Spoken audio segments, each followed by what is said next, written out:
Well, I had a very loving mother, and she was one that you knew that she was a Christian, and there's no doubt in your mind. And she was very careful to make sure that all of us children had the privilege of seeing a godly home. I can remember one time that I made her cry, and this is kind of a funny thing, but she always cut all of our hair, and it was with these hand clippers. Yeah. And she was very handy with the comb if you moved.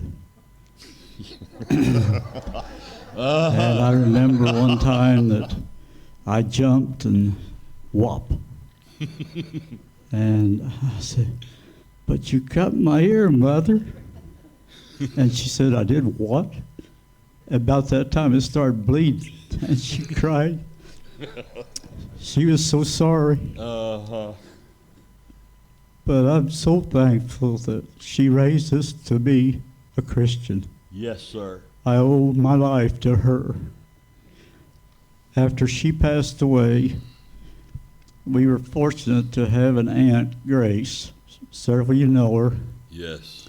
And she assumed that job as far as I was concerned of my mother.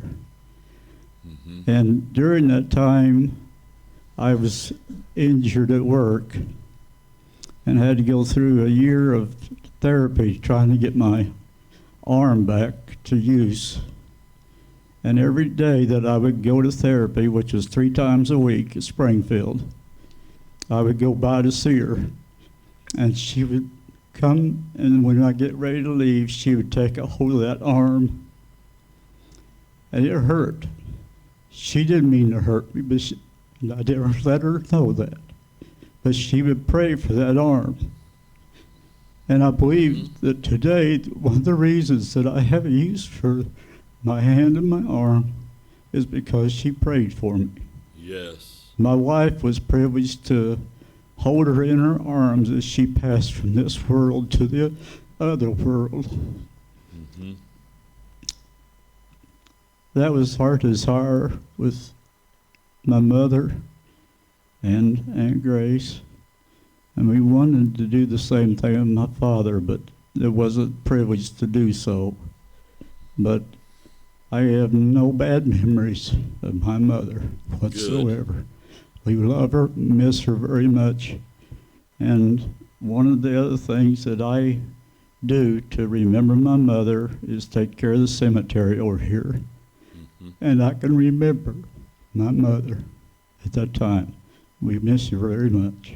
Yes.